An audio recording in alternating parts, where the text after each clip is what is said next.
Hi folks, with Tacitus Today, your pushback channel, and thank you for joining this audio radio live stream.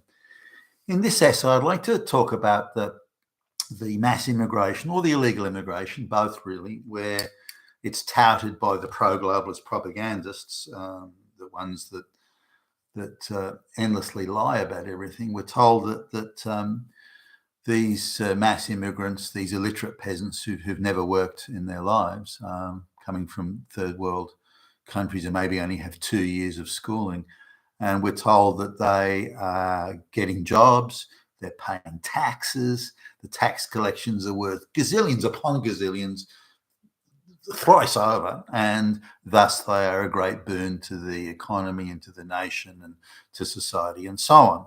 Now, we all know that this is outrageous lies, but that's the claim. And but let's have a look, and I can use Australia as an example, as mass migration is happening all over the Western world, forced on us by the globalists without our consent, by the way. And let's have a look at how many of these people are working and so on now, and then how much tax they're paying. Now, the average wage for, like as in the minimum wage, the average wage for these illiterate peasant workers is, they're working as cleaners in aged care homes, things like that. They're paying, assuming they get those jobs, they're paying about $2,000 a year in tax per person. Now, less than a third of them actually get jobs, because a lot of the people that come in, the chain migration or the family reunion migration, as they call it in Australia, where they bring out their aunts, uncles, cousins, and third cousins, all that sort of thing, and a lot of them are too old and utterly illiterate to work. So the amount of people that actually get jobs or are useful, they can sort of go pretty much straight out and get jobs when they arrive, is between 3 and 5% of the total intake. Now, those people, they are a boon to the economy, but they're very small in number, and they can pretty much go straight in jobs. Many of them have got jobs lined up, so they kind of walk straight in. Even the ones who don't are skilled enough and capable enough where they can find jobs in the shorter term. Now, the biggest sources of migration for Australia, at least, are China and India. So in the case of India, the states and local governments and federal public services just create jobs for Indians that aren't needed, aren't wanted, contribute nothing, and so they get put all over the public service and these created jobs. So the taxpayer is paying for these people that contribute nothing to the economy. So whatever taxes they generate are really negative, because their jobs are funded by the taxpayer, and the positions that they feel aren't needed, they produce, create, and deliver nothing. And wherever the jobs are needed, they're simply taking the place of a white person, so a local citizen. So again, it's a zero-sum game, a negative sum game in this case. So the taxes that they may pay are irrelevant, because the jobs are created and paid for by the taxpayer in the first place. So coming back to the people that may work in the private sector or quangos and other jobs, where you could say the position is needed, but the only reason that they have to bring in illiterate peasants is because the job pays so little that no local worker can afford it. You have to live communally. You have to live 20 people to a 2-bedroom apartment. If you're going to be paid those super low wage jobs, you can only live communally and pool your money. That's the only way you can get by. If you want to live independently or as a family or a smaller family unit, you can't work at those jobs. That's why they can't fill the jobs. If they paid better, it wouldn't be a problem. If real estate was cheaper, it wouldn't be a problem. If rent was cheaper, it wouldn't be a problem. If rents hadn't increased at 3.5 times the rate of wages, then it wouldn't be a problem filling those jobs. So the problem that's causing these vacancies in these lower paid jobs is caused by the globalists, who then say, well, the solution is then to bring out literate peasants from the third world. Oh, what a fucking joke, seriously. So anyway, let's look at the amount of people that works out of the last year there was close on 500,000. Can you believe that in a country like Australia with a population of 26 million, they bring in 500,000 people in 1 year to Australia, and they're not needed. They don't fill any jobs. There's got skills they bring. I mean, what a load of fucking bullshit. So anyway, these people come here, or they're brought here, delivered here by the globalist NGO activist infrastructure. They're brought here and given jobs, or they get jobs as cleaners in aged care homes. They're only paying $2,000 a year tax. They'll be claiming more government benefits in health and education, all sorts of government benefits and handouts, because they're needy people. And so the amount of tax they pay is negative. Only about 30% of them get any sort of employment, and even when they've been working for years in the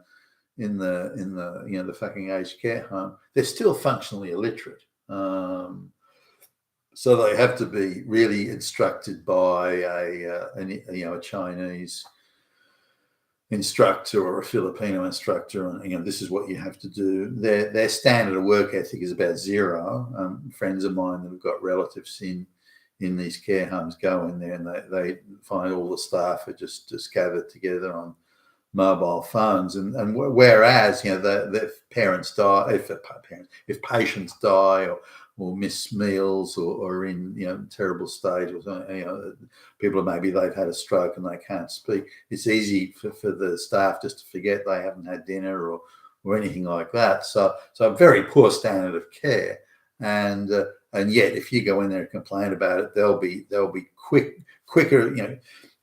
They'll be quicksilver quick in accusing you of being racist or misogynist or patriarchal. They'll have some accusation, and in that sense, they're lightning quick, and all resources go into accusing you of something.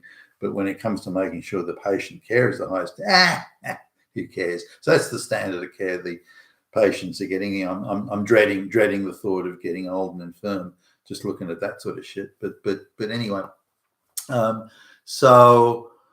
So these people are effectively contributing nothing.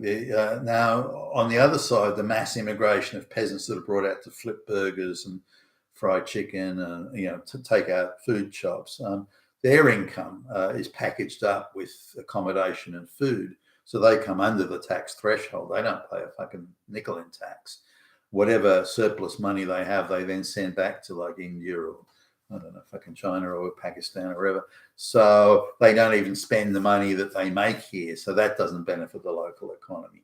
So this idea that all these peasants, these illiterate peasants, are coming to the West, they're all getting jobs, paying taxes worth billions. Now, if you look at the propaganda outlets in the US as a case in point, where they make these spurious, these ridiculous sort of computer modeling, which they use for things like climate change. In fact, everything now they use this computer modeling and say, well, our modeling suggests that these these illegals and they all immediately arrive and you get jobs straight away, and then they pay fuckloads of taxes and they're no strain on the economy. They don't take any services, government services or welfare. And so we're all so much richer as a consequence, and they pay trillions in tax. And no, they don't. You lying fucks. If you actually start to pass, PARSE, pass the numbers and go through it, there's no net gain in tax at all. The cost of bringing all these illiterate peasants out runs into the tens, if not hundreds of in America, hundreds of billions. It's a net loss, a serious net loss to the economy, quite apart from intangibles like you want to try and get on public transport, but it's so full you can't, or the squash. You're so squashed in the public transport by people that don't use deodorant, by the way, and who consume lots of garlic, and you're standing sort of cheek to jowl with them, and you're thinking, wow, and it didn't used to be like this. Or you go to see the doctor and you can't find a doctor that speaks English. Or you go to the hospital and there's no one there that speaks English or barely speaks it, and you think, how the fuck could you get? Or you go to renew your licenses or things like that, And again, you're lucky to find anyone that speaks English. So these are sort of the extra cost of doing business, the transactional cost of doing business at all levels increases, and there's more time in waiting. It's so bad now in Australia that and I assume elsewhere that if you actually ask for a doctor that speaks English, that they'll charge you like an extra $35 for the medical appointment. I mean, fuck, that's where we're at here. So I just wanted to sort of talk about that this idea that these mass migrants, whether they're legal or not, in Australia the illegal migration isn't really that high. I mean, you get visa overstays, there's a lot of those, but the idea of the boatloads or people walking cross borders, and you don't really get that in Australia. So, but you get a large mass migration, government sanctioned legal mass migration. So they've created pathways for mass illiterate peasant migration into Australia. And they just lowered the bar until anybody who's upright and warm can get in. And so you still get vast numbers of illiterate peasants coming into Australia, and they're not going to get jobs, and the jobs they get are the lowest paid. And again, because of the scams, the labour hire scams and the packaging up and so on of incomes with accommodation and the like, then it's a tiny proportion of the migrants actually fall into the positive tax threshold. And again, the government jobs they create out of thin air for the Indian mass migration, they're taxpayer paid anyway, so they're not a net contributor to the tax take. So the whole thing is a fucking scam. You've been with Tacitus today, your Pushback channel. Thank you for listening.